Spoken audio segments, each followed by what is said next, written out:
And ladies and gentlemen, persons of all genders, it is time for the final run of SpeedCon 2024 here live in Potsdam from the Freiland. Mega Man X8 by TimeLink. We are raising money for Save the Children. Please don't forget to donate. This is the final run, the final chance to make the donation counter grow up a little bit more. And with that, I will not take any more time from TimeLink. Buddy, have fun with the last run. Take it away. All right, thank you so much, Zet. All right, we're here. This is the end of SpeedCon 2024, the final run. I know it's late in the venue at all, but can I get some hype for this final run?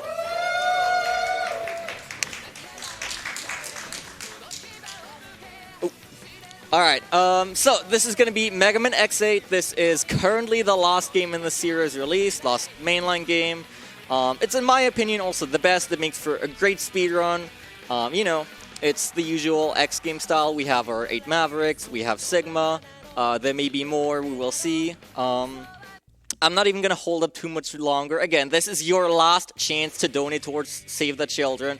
So make it count. If you've been holding off for any reason whatsoever, now is the time. Alright, so time starts as soon as I hit normal right here. Can we count down together? 3, 2, 1, go! Alright, welcome to X8. We have like 30 seconds of downtime right at the start here. I'm skipping cutscenes. This game is the second game to feature 3 Maverick Hunters as the primary player characters after X7 introduced Axel. This is the intro stage. We're going to be playing as all 3 characters. The game's going to like introduce each of them to us a little. We're going to start with X right here. You know, X is the titular character of the series. You should be used to the gameplay by now. The cool thing about X8, which is unlike any other game, is that there's a dedicated buster button, as well as a button for special weapons. And if you don't have a special weapon equipped, then they both have the same function, but what you can do is you can use one button to fire pellets, while on the other one you hold it down and start charging a charge shot. So I can fire pellets while still charging up a shot in my backhand, basically, and optimize my damage output against this mid boss right here.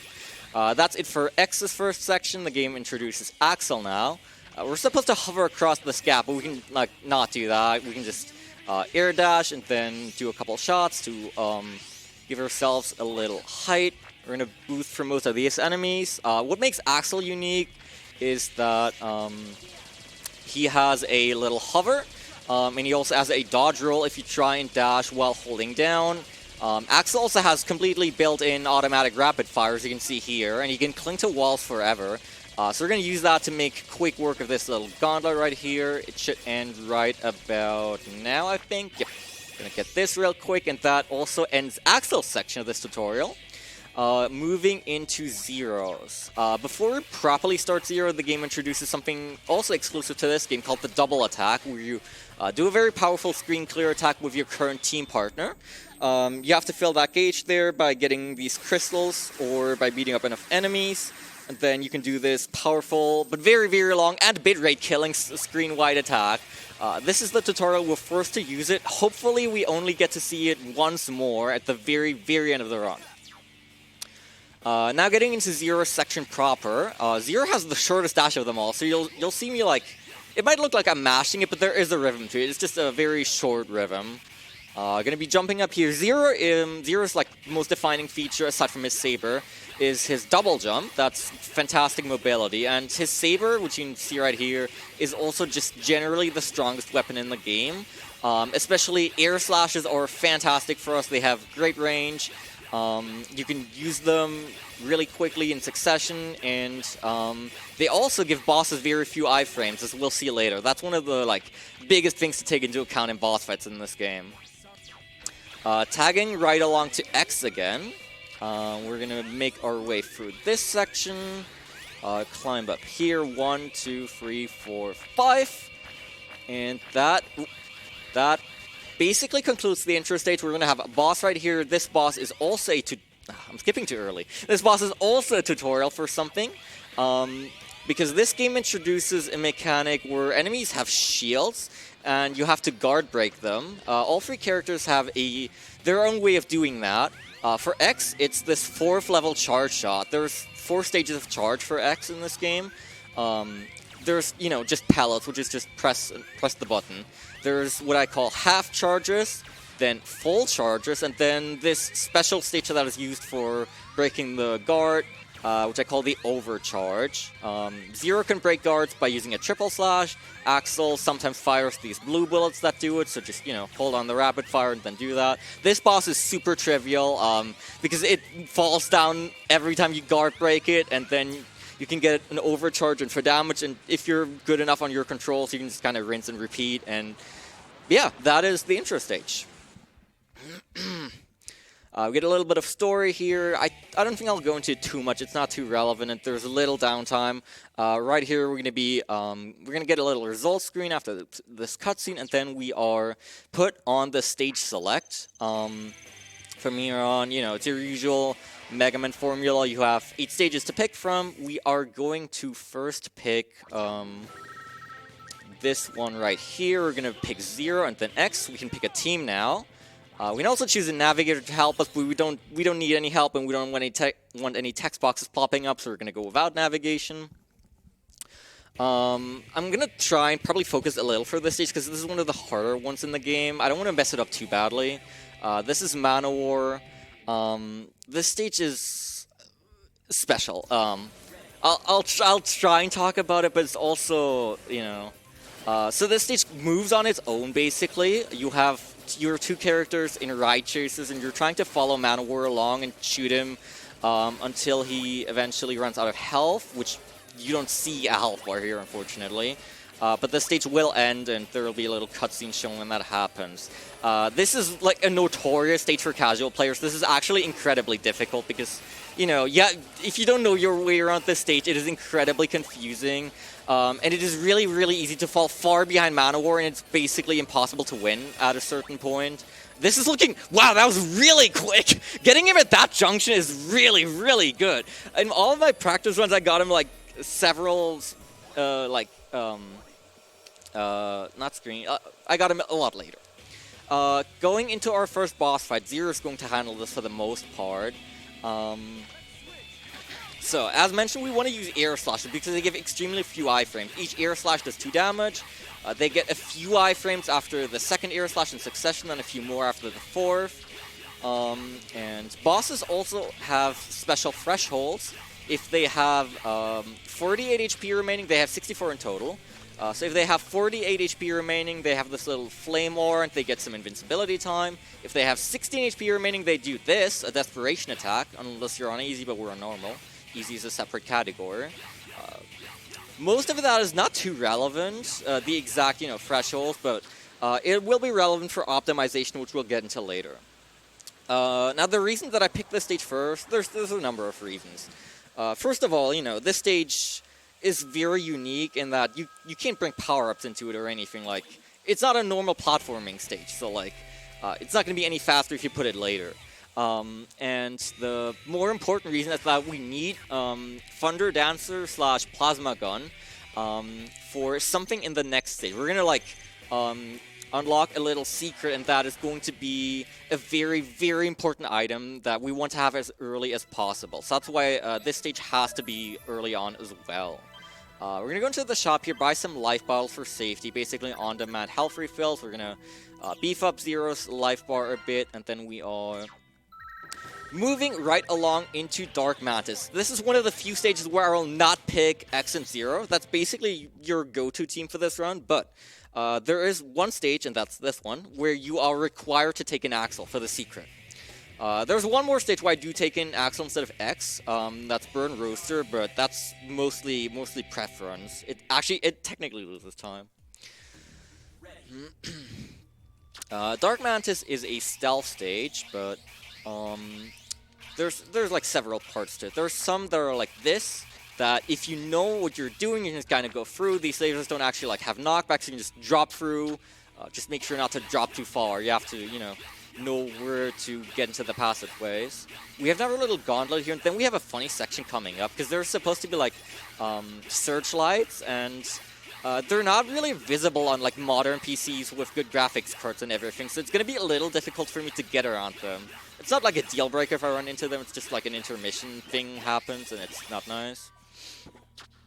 So, you know, because I can't, yeah, like, you can see the light, but you can't properly see the cones. You're supposed to be able to see those.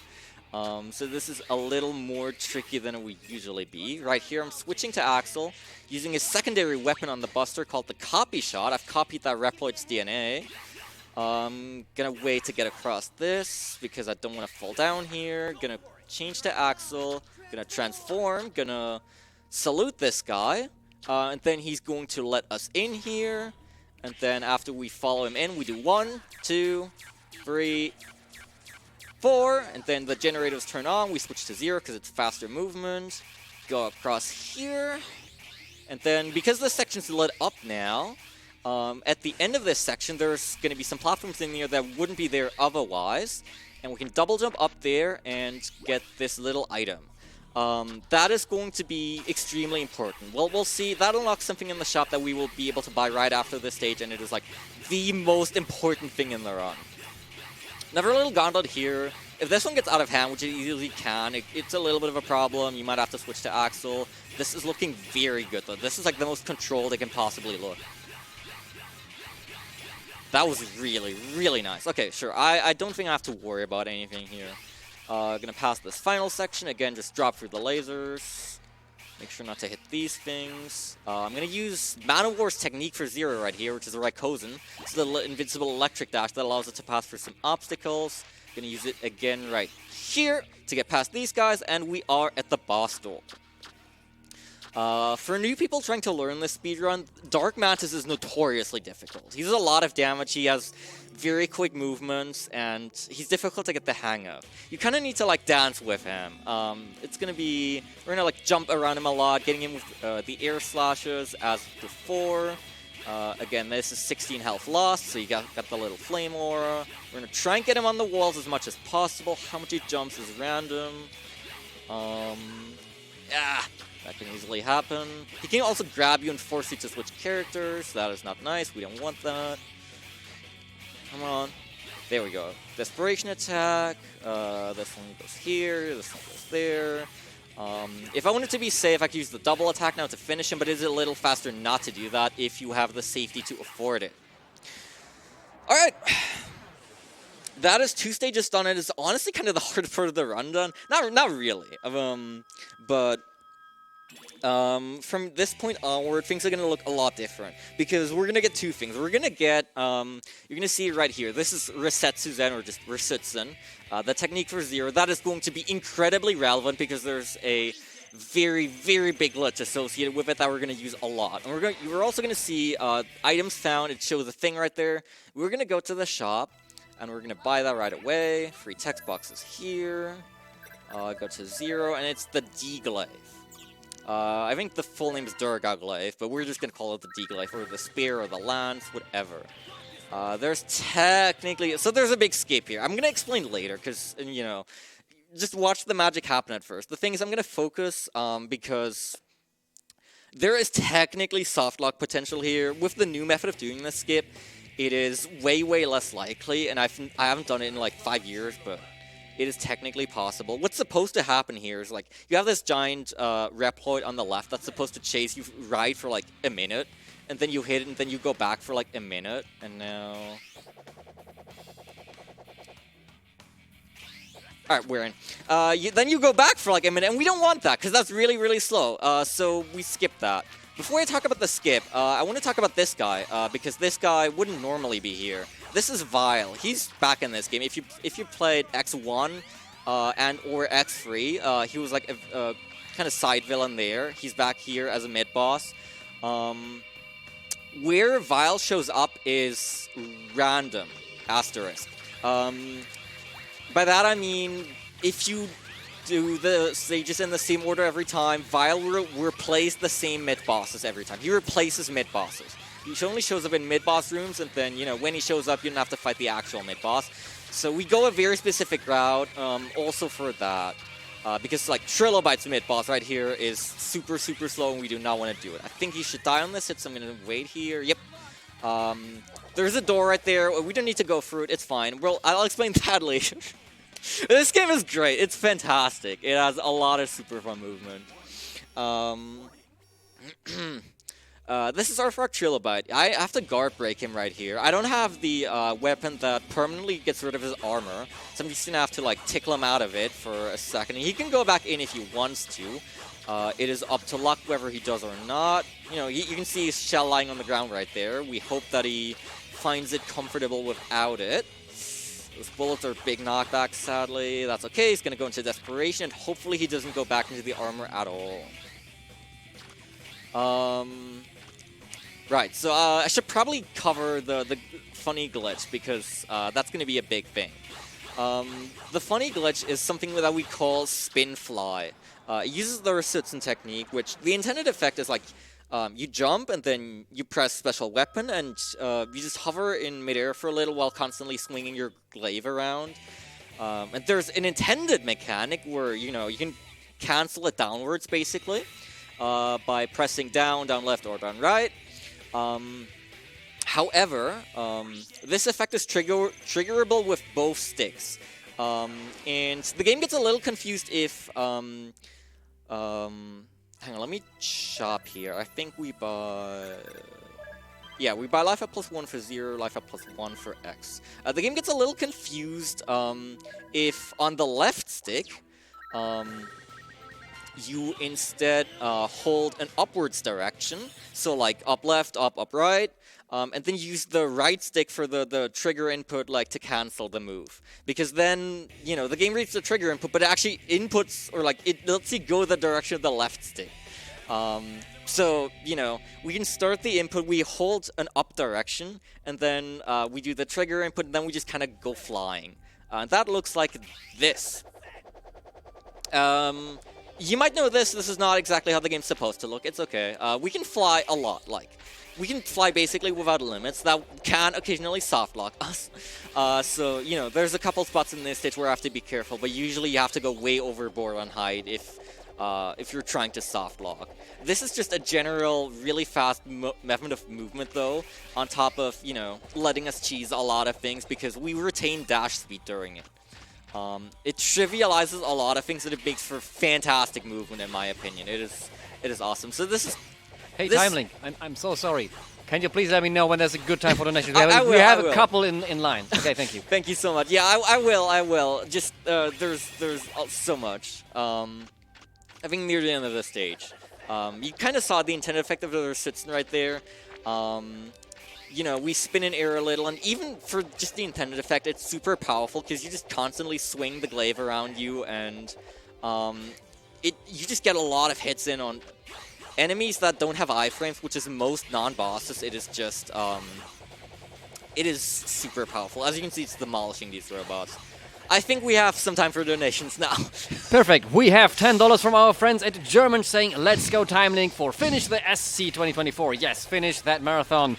Flowhart258 here in the audience donates $20.01, rounding the number back, saying, thank you SpeedCon for having me and allowing me to run not one but two games here. I'm sorry for going over estimate twice. Here's a little something to make up for it. $1 for roughly 2 minutes over estimate. Can't wait for SpeedCon 2025. Also, good luck TimeLink on the amazing final run. I can attest to that. And also, a $15 anonymous donation without a comment. Thank you so much. We are $5 away from $800, so please keep the donations coming. We want to grow the counter as much as we can. This is the final run, the final opportunity to donate towards Save the Children. Click the button below the stream or type !donate in chat. Back to you. All right, thank you so much. Yeah, Resutsen is funny things to the camera right there if you go up in the elevator early. This is Bamboo Pandemonium. He's big. The thing about that is like you can see like the glaive swing right there. And the thing about that is like, because his hitbox is so big, we actually get 2 hits in every time on this boss. Like now you can really see the full effect of the deglaive. You just watch the health bar go down. We do little to no iframes with just like this double slash of the deglaive. And bosses just die in like actual seconds. Like this weapon is incredibly powerful. The only one that could possibly rival it is like a secret-ish post-game weapon called the Sigma Blade. That's super expensive. But honestly, the D-Glaive is all you need. Funny thing here, I don't know if you can see the cursor on the stream, but right, this game has like a dedicated, you know, this is a PC game. I'm playing the standalone PC release, and there's a funny thing that's exclusive to this release, which is if you click the game window with the mouse cursor, you can not that stage, no. You can skip like the last 5 seconds or so of the weapon get animation, and it saves like 40 seconds across the run, because, you know, there's 8 Mavericks, and if it saves 5 seconds across each, that's like 40. So it's like almost a minute's worth of time save. Which is, it's a really funny strat, just literally clicking on the game window. It's not replicatable on any other version.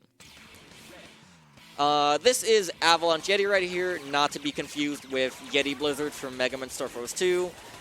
This stage might look like an auto-scroller at first, or if you're playing it casually, but there's actually like decent amount of tech to it, as you can see right here.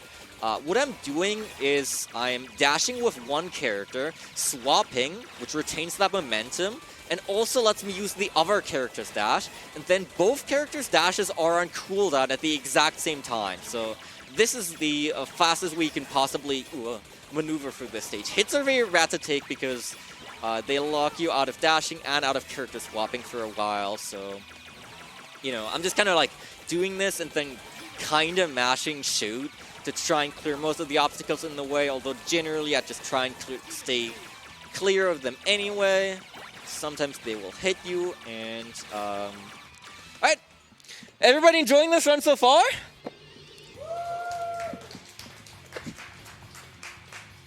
Alright, yeah, we finally have some downtime. This is the first of 2 mid-bosses in this stage. This is, I don't even know what it's called. I don't even know if it has an official name. It's the Stingray sub, let's call it that. This first one is pretty easy, pretty simple, has very little health. I'm going to go up to X with a full charge here, then 0 has much greater damage, so if you can stay close, like there, it's already gone. That thing will return, and that one's going to be kind of important to try in one cycle because one of its attack cycles takes really long, but it's much further away from you and has a lot more health and shoots a lot of bullets that can knock you back. So that one cycle is actually really difficult, and I hope I get it. Like, how well it goes it varies wildly. That said, there is not that much more to talk about during the rest of the stage. It is basically the same as the first half. So Zed, if you have anything else left to say, now is the time. Well, the only thing I have left to say is, look at this counter. We are so super close to 800 bucks. Click that button below the stream that says donate. Type !donate. Donate in chat. Go to that link. If you can spare even $1, it goes a long way. We are raising money for Save the Children. Incredibly important. Excuse me, I'm so worn out as well. Incredibly important cause, and we're very happy to support them. I think we can definitely crack the $800, and we can go beyond that even. So keep the donations coming. This is the final run before SpeedCon 2024 is over. Last chance to make a donation count. All right. Yeah, I took a little slow through that section. There's technically, like, you see I went through the tunnel there. It's technically the slower route, I think, but it's much easier, and I was already kind of low on excess health anyway. As soon as this guy's first attack cycle is done, is when I can start attacking him, and then we'll try and see if I can get the one cycle. It would be pretty nice. I'll get some chip damage in right here when he flies to me, and I'll get close with X and then try and get shots in with 0, but it's hard. You can see he's very far away from me. And he likes to go even further away and spawn enemies like that, and there's bullets that you can't consistently dodge. I think he's very close, but can we do it? He's about to take off. Okay, we got him! I think he was like seconds from taking off and doing another attack style, but we got him. Very important thing right here. So we're finally back to some normal platforming. Very important new thing right here. Instead of just going straight to the boss door, I'm going to go and Jump left, spin fly upright, and grab this right here. That's a rare medal that we can buy in the shop later. That is Shock Absorber for 0, which is super expensive at 15,000 medals, but it is going to be super, super worthwhile. We're not going to buy anything for we're going to save up for that, basically. This is Avalanche Yeti. He's conceivably simple, but he can be, he can be a little bit of a pain. He does big knockback, and he has this attack called Drift Diamond, where he also knows Street Fighter moves, where he can freeze you in place, force you to swap out to the other character, and he can hide beneath the snow. For his Desperation attack, he starts summoning snowflakes that rain across the fight during the rest of it, but we barely even get to see them because the Durga Glyph is just that powerful. Something I can definitely mention at this point is so this is, I mentioned specifically, and it's also in the category because it's kind of an important distinction. This is specifically the standalone old PC release of X8. This is not like me playing this through the Mega Man X Legacy Collection, which is out on every modern gen console and Steam. If you want to get that, it is fantastic. But the problem with that version specifically is that it actually removes Spin Fly. I believe it was by accident, because very few other things were touched, but it does unfortunately remove Spin Fly, so it's a very bad version for speedrunning. This is the other stage that I'm going to take Axel into, for reasons we'll see very shortly. This is Burn Rooster. This is unfortunately one of the most boring stages in this game. There's a running joke with friends here, because it's also pretty hard. You can be stuck on it casually for a long time. We have various jokes about paper shredders and other things. They're not entirely safe to mention on stream, but it's okay. The thing is, this stage has not 1, not 2, but 3 auto-scrollers. And they're all pretty lengthy. The first 2 go down like this. And here's something fun I like to do. I like to switch to Axel, and here's the thing about Axel. He might not be very good at being fast or being good at combat for our purposes specifically. But what he can do is every time he shoots, or he has rapid fire, but every time you make a new shot, you press the button again, Axel will briefly hover in place. So if you just press the button rapidly enough, you can really slow your descent, and in sections that move upward like this, you can just entirely halt it, or even make progress upwards technically. And Axel doesn't really get a chance to shine at any other point in the run, because for speed purposes, unfortunately, X is just vastly superior. So I like to give Axel this chance to shine. I like to show off some of his weapons, because some of them are actually pretty nice. The Shadow Runner there, we'll see again for the quote-unquote mid-boss coming up shortly. This is the Plasma Gun from Manowar. There's so many weapons, because every character gets a special weapon from every boss. So there's 24 and then some. This is the first mid-boss. This is another stage where we're going to have Vile replace a mid-boss. That's another thing about the route. This route wasn't actually... It was actually pretty recent. We didn't used to do Trilobite for. We used to do Antonian for, which is a stage we haven't done yet. But this stage is this route's slightly more optimal because it gets us later Vile spawns in general. And we have his weakness now, so we can take care of him a bit faster. This route puts Yeti a lot earlier, so that's nice. This section is notoriously difficult for casuals. There's spikes to watch out for everywhere. The floors, the walls, the ceiling. This is a very tricky section. We made it through just fine, thankfully. If you know what you're doing, it's not too bad, but it's still easy to take a choke death. So here's the strat for Vile now. We do 1 iframe cycle, 2 iframe cycles, 3 iframe cycles, and then we ice. I said then we ice, and then he's done. Ice being Vile's weakness, we'll see that again later. There's a lot of super small damage optimizations when it comes to boss fights. There's a lot I can talk about there. We'll see how much of it I even get an opportunity to talk about, because it's pretty in-depth, and there's just so much in general to talk about with this game. You might notice. That's a thing that's gonna keep up for a long time, I think.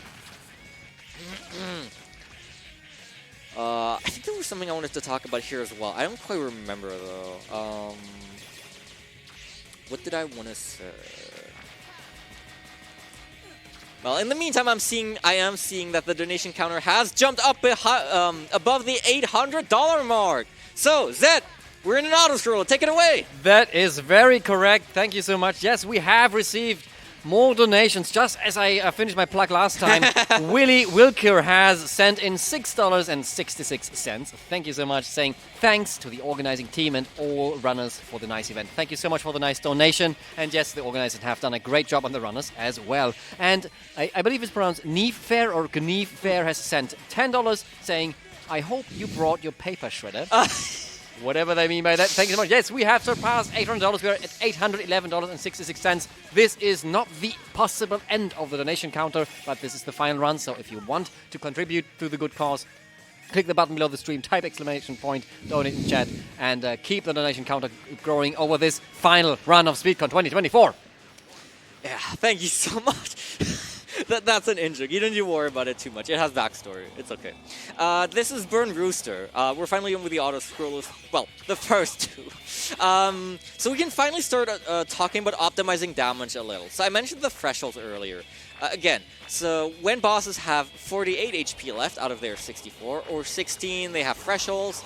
Burn Rooster's 2, in Burn Rooster's case, you can actually see it well visually because he has 2 enrage phases, basically. The first one where he was in the background there, and he started lifting the pillars, and then he's going to go again shortly, and I want to try and optimize my damage there because, you know, there's these thresholds, but the damage isn't actually capped at those thresholds. The ideal thing to do is to get the boss to 50/18 health remaining, respectively, and then use an attack that does a lot of damage at once, such as, you know, their weakness. Weaknesses pretty much always do 8 damage in this game at once. The reason we don't use them is because they cause a lot of iframes, much more so than just using the glaive slashes, and so it is vastly better for DPS to just use the glaive slashes. However, if you can arrange it such that, you know, you have a boss barely before a threshold where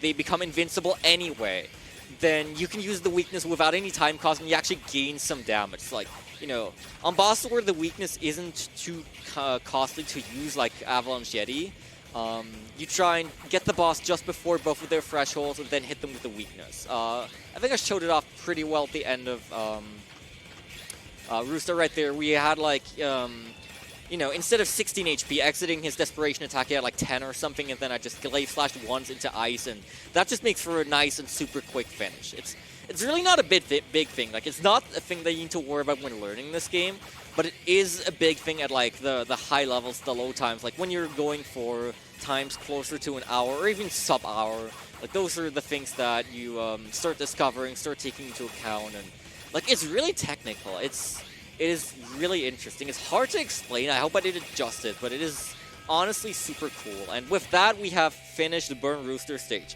Thank God all of the auto-scrollers there are behind us now. And now here comes like the biggest reason for the route change. If you're used to old route, you might be wondering why we haven't done Antonian yet, because that used to be the 3rd stage. We're going to see that now, because Antonian is the 7th stage in this route, and the reason for that is because there's actually some new skips in this stage, using the Enkojin that we just got from Burn Rooster, as well as the Yudan Totsu from Bamboo Pandemonium. So this stage is like, this is a puzzle stage, basically. It's related to gravity. There's these blocks that follow gravity. There's switches you can push to turn the room, and there's supposed to be a bunch of puzzles. And a lot of them we will have to do. However, we have some ways to reach some block or some warps stuck inside blocks early. You will be seeing that shortly. Right here, this is your first exposure to gravity flipping, red switches, turn the room by 180 degrees, skip here, because we can just fly. Then we just, you know, fly up here. And now I think, yeah, now is where we start skipping, because we're supposed to turn the room again here. We don't need to. We can just, you know, use Enkojin and clip our hitbox inside the block where the warp is. And because we like it so much, we're going to do it again. And then right here, we're going to do it again, but with Yudan Totsu. And like those 3 skips alone are like big. You just skip turning the room like several times. And not only do they look really cool, they save a decent bit of time. And this route's also, it's like, there's a lot of things that just add up in this route. Like, it still gets the perfect Vile route, which is you want to have Vile in at least Trilobite and Antonio. Oh, that was too early, I think. No, okay. And then, you know, preferably a third long mini-boss. And this route also accomplishes that. There's so much to, like, take into account when making a new route for this game, and this one, like, satisfies all those conditions while, like, you know, adding new things and being just objectively better than the old ones. It's really cool. I didn't think we'd see a new one in my time running this game because of, like, how specific the conditions were for the route, but we did, and it's cool. And that marks the end of Antonian stage. This is another boss where, again, I'm going to go for some damage optimization, because his weakness is Resistance. It's just the spin that we've been using this entire time. So I'm going to, like, I'm going to do the first iframe cycle, and then I'm going to, like, you know, slow down a bit and try and get him past the 16 threshold. Just a little there. I think, you know, I was just 2 health over, but it's still damage optimization. We also just use the weakness to just destroy his blocks. Like, the weaknesses there, you can see how many iframes it gave him there, because I didn't knock him into the threshold. The weaknesses generally also just have a bunch of nice added effects that deal with various hazards that the boss throws at you. Like these blocks right here, you know, you spin at them and they're dead. So that is nice. And with Antonian defeat, you can see, like, we've been getting this floating little pointy giant triangle every time we beat a stage. That's like a big medal. That's the currency in this game. One of those is worth 3,000. You can see in the top left or top right there, we now have 15,000 of those. And 15,000, as I mentioned earlier, is precisely the price of the shock absorber for 0. So we're going to buy that, and we're going to see what that does as soon as we enter the next stage. Actually, well, it'll be a little before we see it, maybe, but the effect is so good. I don't remember when this was routed in, but it is so insanely valuable, and the metal route generally works out in such a way that you get it, you can afford it, and everything else that we want up to that point after your 7th stage. So we want the 8th stage that we visit to make good use of it, and this one definitely does. This is Optic Sunflower. This is like a very gimmicky stage. It's kind of complicated to explain how it works. You're gonna see, we're gonna go into this room right here, and there's gonna be like a scoreboard on the back right there. But do you know it by those dots? This stage is made up by a lot of like trials, quote unquote, like challenge rooms, test rooms, whatever you want to call them. You have 3 options, or like you're at the end of a room, you're ranked based on your performance. If you see in the bottom right, there's like a counter going up as I defeat these enemies. Right now it's red, so that means I'm doing really poorly and I should defeat more. It's going to turn yellow eventually, and that's where I'll actually stop, because that's like where the game's telling me I'm doing alright. I could be doing better, but I'm doing alright. And I actually only want to do alright here for a specific reason that I'll go into later. As soon as we hit 75 right here, I'm going to stop, and I'm going to go out of their way, not kill any more. So that's now. You see the counters turn yellow, so the game's like, alright, you get to pass. You know, it's like a passing grade, basically. And yeah, we can go up infinitely here. The spin flag glitch is pretty funny. So now you're seeing in the background, like, we get a middle dot. Not the bottom, not the top, we get a middle dot. And from now on, we're going to try and do our best to get all the top dots. The reason for that is if you get, like, based on your performance in the stage, you're given something different at the end. If you get, I think it's 6 or 7, but not all of the top dots, you're given a sub-tank, which is going to be insanely valuable for us for the end game fights. Ooh, I didn't kill him? Okay. Good thing I went safe. So we actually don't want to do perfectly, because we get, like, I think it's a medal that just generates more medals as we walk if we do perfectly, which we don't want. We don't care about that.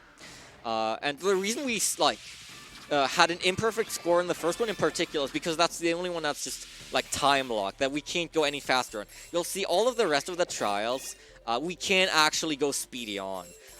They end as soon as I, like, defeat all enemies, for instance. So we want to stall on the one where, you know, we can't possibly speed it up and then do all the rest as fast as possible. Shout out to these funny little light bulb guys, by the way. I forget what they're called, but they kind of look like the surf bots from Mega Man Legends, which I always think is awesome. Cool leap of faith right there. Actually pretty safe. You just do have to be comfortable in your spin fly. That's like one of the biggest things to learn starting to run this game is like getting your spin fly inputs fast. Your trigger inputs and everything getting used to your directions of flight and everything. Like it's a big thing. It will actually, so, you know, between every trial there has also been a room, and it is possible to lower your rank by dying in the between rooms, and this one is actually very hard. This one, it has good death potential because they require you to do things like this, which are not very nice and not very casual friendly, and if you're going for a perfect score, it can easily trip you up, but we are safe. We just have one more trial to go. Have to defeat this dragon. It's the Year of the Dragon, I'm sorry. We have to defeat it. We have to move on. Shout outs to dragons. And yeah, we have a near perfect score, which is going to net us, if I don't jump over it like in my PB, it is going to net us this neat white medal in the middle right there, which is the sub-tank we're going to buy right after this stage. I think it's... There's a version where if you get the perfect score, in the previous room in the boss corridor, there's like a light and a teleporter, and you actually get to fight like an 8-bit Cutman fight, like in Mega Man 1. It's really fun. It's a cool Easter egg. I'm pretty sure it's in the X Legacy collection. Speaking of which, if you are interested in pretty much any Mega Man game period at this point, look on Steam, and it'll probably be there, because Capcom has recently released Legacy collections featuring most of the games. Like, there's 2 classic Legacy collections, Mega Man Legacy Collection 1 and 2, which feature Mega Man 1 through 10.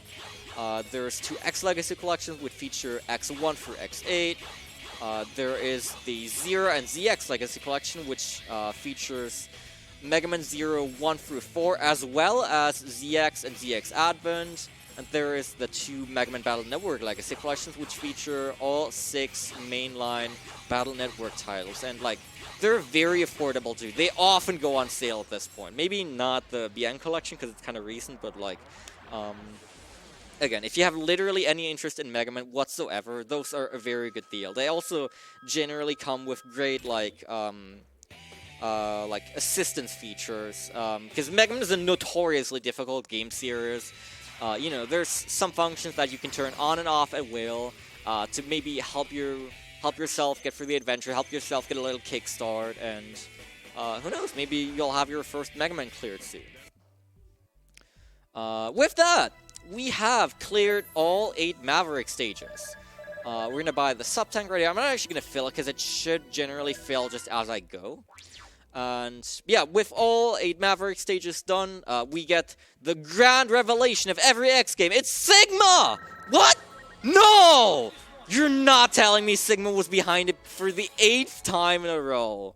No, this is like in Mega Man 11 when they revealed Wily was at it again. Sorry. Get your cat gems, your sour plays, your dance, jammy modes, or whatever the hell ready.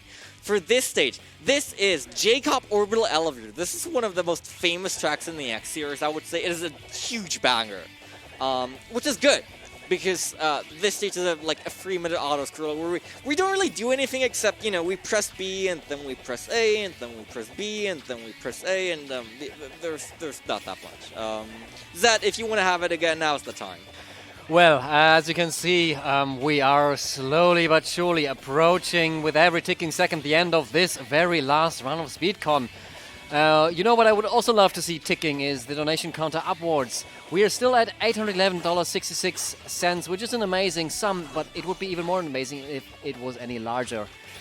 If you can spare it, please click the button below the stream that says donate, type exclamation point donate in chat, and every single dollar helps. We'd love to read your comment. We want to meme with you, we want to cherish with you, and we want to be happy and collect the money for Save the Children, incredibly important cause. Final minutes that you can still push the donation button. We would love to see a donation. Thank you so much. Yeah.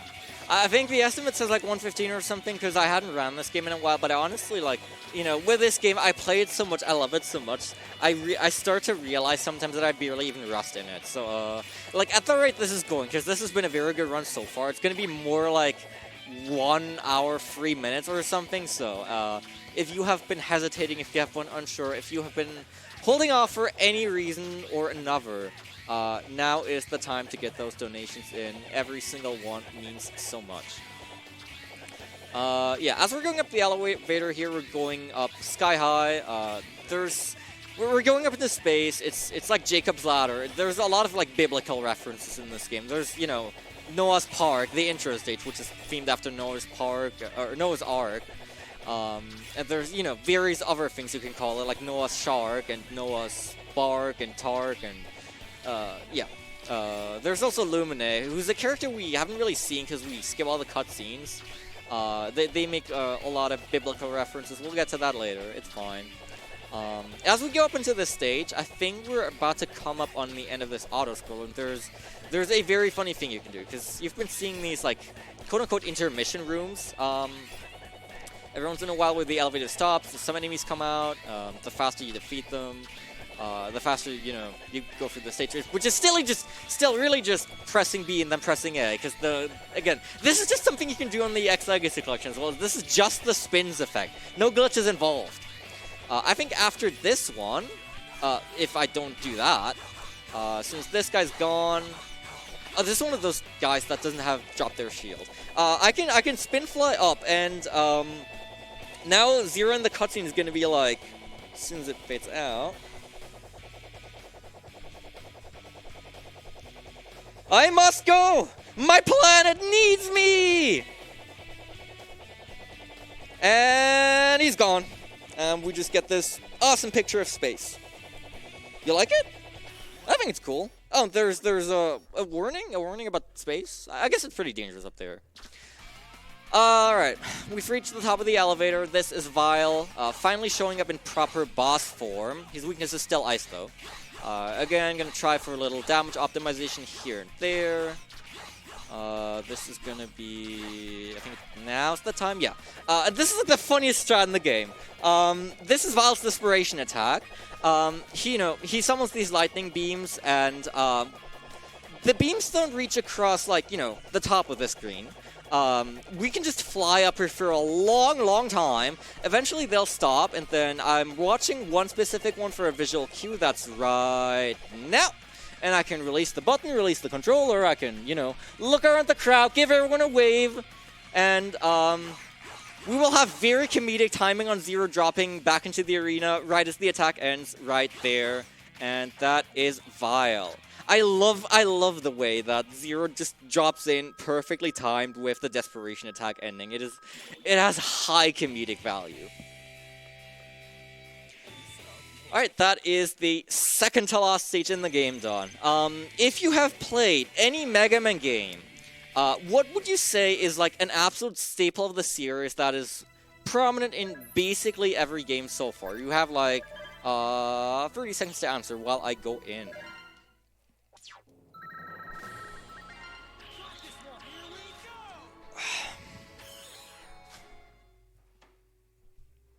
Robots, alright. True.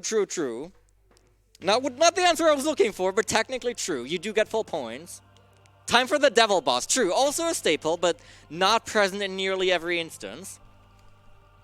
Kyoku blocks, also very true, but especially in the X games, definitely less. And I think there's barely any from Zero onwards. Okay, that's time for your guesses. The answer is, it's the Refights! As is tradition, we have to fight all the 8 Mavericks again. Be it, you know, the 8 Robot Masters.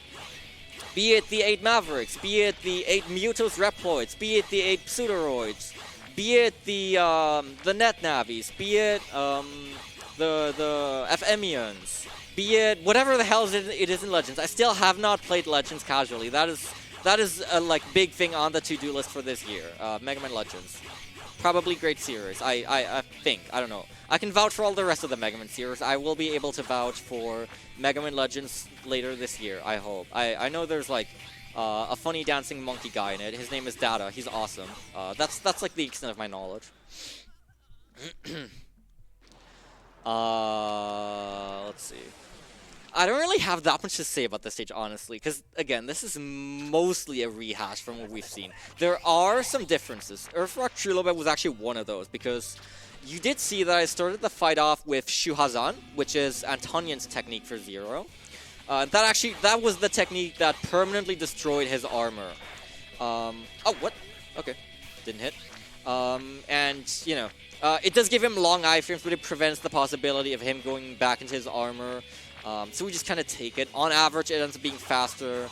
I used to like nod like and just, you know, try and tickle him out of it every once in a while if he did go back in, but it's just more consistent this way. I don't think Burn Rooster has changed much. Burn Rooster would have changed in the old route where back for the first Rooster fight we didn't have ice yet. But that's like, you know, just another good thing about the new route is just like us having ice for the first Burn Rooster fight for some damage optimization. Let me grab something to drink. I've been talking a lot.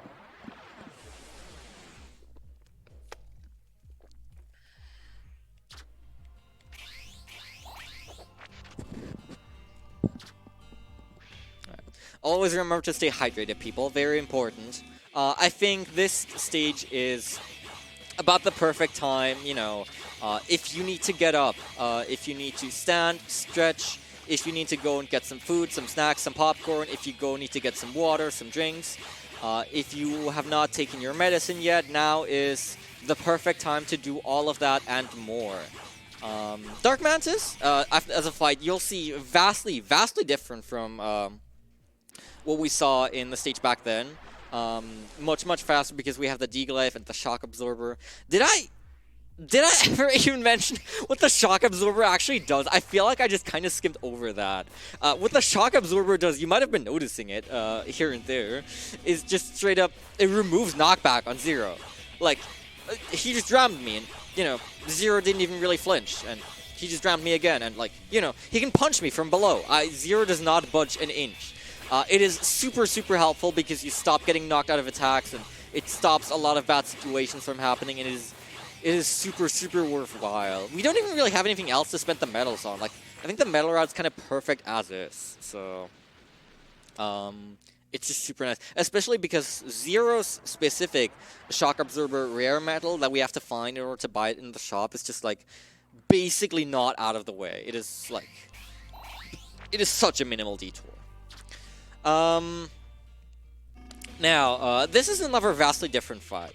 You'll see the way I approach this is like the reverse of what I've been doing every fight so far. Instead of doing a couple Deaglaive slashes and then like the weakness, I do a spin and then I slash. But this is because the slash has actually become the weakness, because the basic slash, you can see it's become orange instead of green, and that means it's upgraded after beating Trilobite. It can deflect shots now, and, you know, that property is what is the weakness on this boss. So, I actually want to hit him with the slash as little as possible, and through damage optimization, it is possible for me to finish him right here, which, again, like, he went out of the Desperation attack, and I was able to finish him right there. If you're just doing, like, straight slashes, for instance, having him exit out of the Desperation attack at 16 health, that would be 2 slashes. That would be waiting on iframes once. That's slow. We don't want to do that. And again, that's just like, there's so much depth to this game. It's just a really cool thing. Like, I know a lot of people don't like this game because it's very non-traditional. I know a lot of people are in love with the old X games. You know, the SNES ones. You have the classic art style. And then there's the PS2 ones that get a lot of love, even disputed ones like X5 and X6, but like X7 and X8 rarely see any love, and I just don't really see the reason.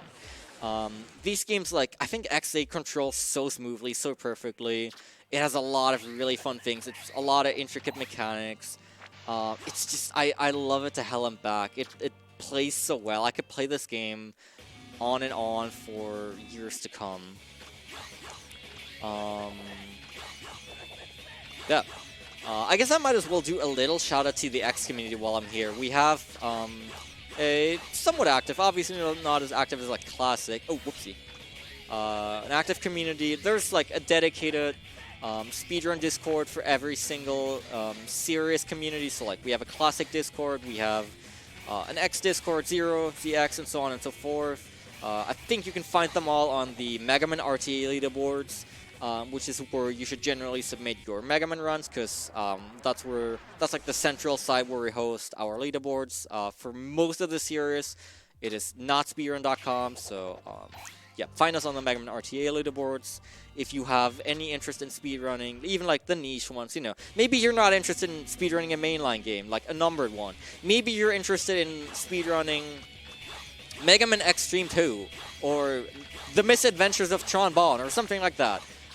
You'll find plenty of help, plenty of friendly people, and it's a wonderful time. I've met a lot of great friends for the Mega Man community. I'll specifically, you know, shout out some from the X community, because we're doing an XA run right here. Shoutouts to Focus Sight, really great friend, great X7 runner. Shoutouts to Tempest Mask, great Extreme 2 runner, who has had me on marathon commentary very spontaneously many times.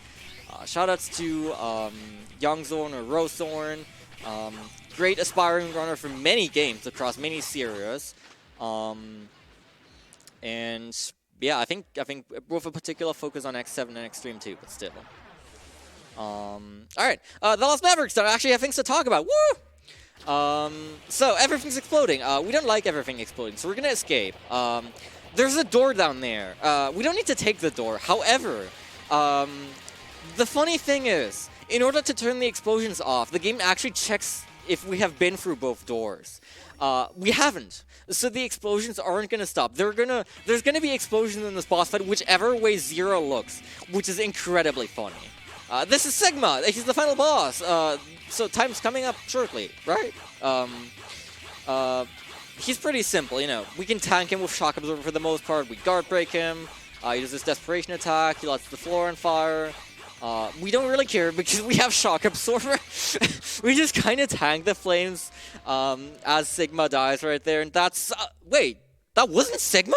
That was a copy? I've been bamboozled. What the hell? Well, I guess there's more. I'm sorry, everyone. Well... I guess it is time for one last stage. This is, you know, the last stage in the entire mainline X series, if you so will. I'm gonna head to the shop one more time. I think before the refights, I bought the Life Up +2 for Zero, because it was kind of integral. Here I buy the Life Up +1 for X, because that's also going to be very useful for one of the fights coming up. And we are taking to the moon! And maybe we'll find Mega Man Volnut from the Legend series. Though that's like one of the other things I know. He gets stuck on the moon. Get him off there. What is he doing there? Anyway, this is Sigma Palace. The first part is outdoorsy. So you know there is no ceiling or anything. So we do the old diddly do. I have a visual cue that is right here. And then I can softlock myself here. It's practically, like, you have to try, because you have to go across the palace wall, and if you're even trying to hold back, you will not do that, but it is possible. This is Vile, again. He gets a lot of appearances in this run. 1, 2, and then Ice. Here's a tutorial on how to 2-cycle this Vile fight. You know, you guard break his mech, and then you do 1 iframe cycle, and then 2 iframe cycles, and then you ice, and you do that twice, because ice is nice, and twice is even nicer, and then Vile's dead. On hard mode, the character you're not playing as will be taken away here. Not that it really matters, because you can steamroll for everything here with Zero and the raw power of the D-Glaive. We do this to, like, hit the floors from below, because there are Sigma copies on them that already die instantly if we do that.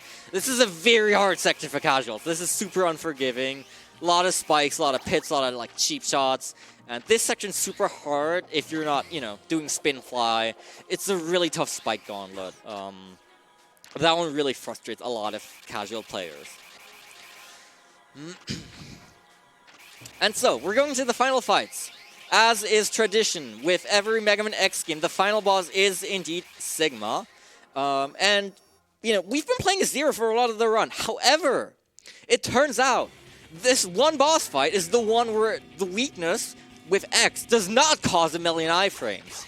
And, you know, sometimes that's all it takes. Sometimes that's all it takes for X to actually be the superior character in a fight. So he grabs us here. We have to switch to X anyway. We're going to go to Shining Ray. And we're going to try and get as close as possible. You know, on the backhand, always charging up charge shots for some extra damage. Gonna try and get as many hits in as possible here. It is very realistic that X will die at some point here. That is okay. He's here to deal a lot of fast damage, and also because he has a really convenient guard break, because, you know, he can always have a charge shot in the back while I attack with Shining Ray. But he might not die depending on how this goes. He's got a shield up now. That's nasty. I can't break it until he does this, yeah. I'm sorry, X. He'll come back. It's okay. I just need to finish out those last 2 HP. And that's it! We've defeated Sigma, so that's it for real this time, alright? Get ready on time, that is right... Wait. What? Wait, what do you mean there's even more? Well, I don't know who this guy is, but he evidently has the power of all of the 8 Chaos Emeralds. I think they found one more at some point, I guess. This is Lumine. Again, this is, you know, he has the power for all the Chaos Emeralds, he has all the boss powers. This is, for the record, the very first time that Sigma has not been the final boss in all of the X games. This guy, I don't know, he goes on about a lot of things, about the new generation Reploids and how they'll be superior and rule the world and wipe out the humans, and we kind of don't like any of that stuff, so we beat him up a little. This one's a little dangerous if he doesn't snap out of it quickly enough. That's Dark Mantis's big claws that do a lot of damage. You can see, by damaging him, I'm filling up this gauge that's... Oh, whoopsie.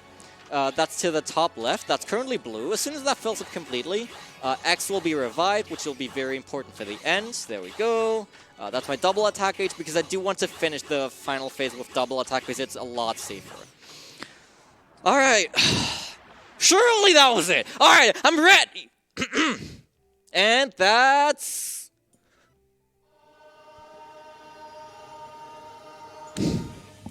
Alright. Play that same song again. It's Lumine with a banger song. Shout out to this one as well. This is Lumine 2. He's gone full-on Angel mode. I'm going to use my sub-tank here. This is precisely what we got in for and filled it for. I wouldn't have tanked a lot of damage to this phase, actually, because... because this phase can do a lot of, like, long-lasting attacks. However, if you just, like, get him to certain damage thresholds as quickly as possible by being reckless, like... you know, you only see very few. This attack is a reference to the last one we saw, because we're, you know, basically playing Toho right here. We have to avoid all the bullets. We have to get the spell to time out. As soon as it does, all the bullets will go back in. And then we should be able to get into the last phase right here. And, alright, I'm not pulling any more punches. This is the last phase. This is Paradise Lost. Also the subtitle on the game, on a strong timer here. I'm going to guard break him 3 times, a double attack, and that will truly be the end of the run. So get ready with me. I'm hoping for a low spawn, which I didn't get. I can't do anything there. Come on. Come on! I can run out of time on this phase. You can see everything's slowly closing in. Okay, there we go. What? Hello? Okay. Alright, that is time in like 5 seconds. Count down with me. 5, 4, 3, 2, 1, and... time!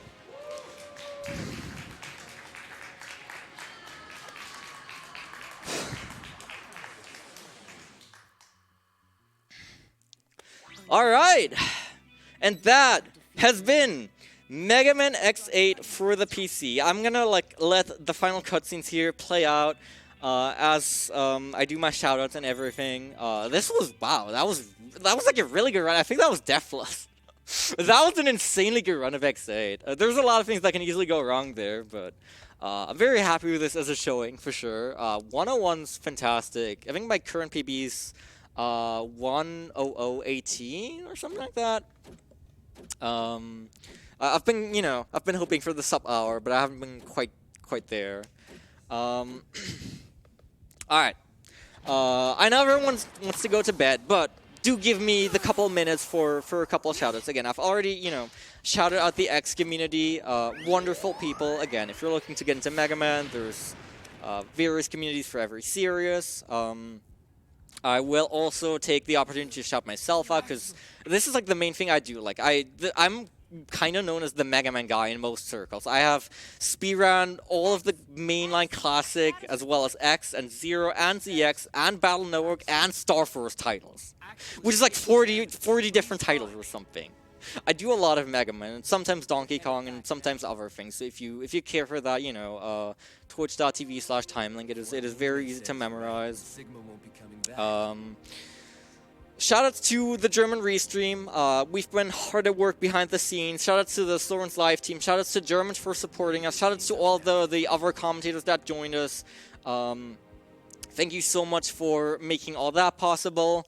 It's been really nice to see, like, from here as well, how well they've handled things. I'm super happy. It's been nice, kind of taking the time off and being here at the event myself, and just enjoying myself. Shoutouts to Tech. Shoutouts to everyone who's still here. Shoutouts to everyone who's still awake at this late hour and enjoying this run. There's so many people still around. Yeah. Thank you, SpeedCon, for accepting this, letting me show this super cool run, in my opinion. Always love to pull this game out again. I think it's a super cool run. Shoutouts to my awesome plushies, which I'm not in pet distance of, but if someone wants to go do the honors for me, that would be very much appreciated. Yeah, again, shoutouts to my parents. I think they're also watching this from home. I hope they got everything working this time, because there were troubles earlier, apparently. But shoutouts to you. Hello from Potsdam. And yeah, the game fades out right here. We follow the final cutscenes. We're going into credits, and I think with that we can also go into what are basically the credits for SpeedCon 2024. I'll throw it over to Tech one more time. We're setting up the finale, and yeah, that'll be it for me, and that'll, for the most part, be it for this event. Thank you so much for watching this, for cheering me on, for chatting, for everything. Just thank you. Thank you so much.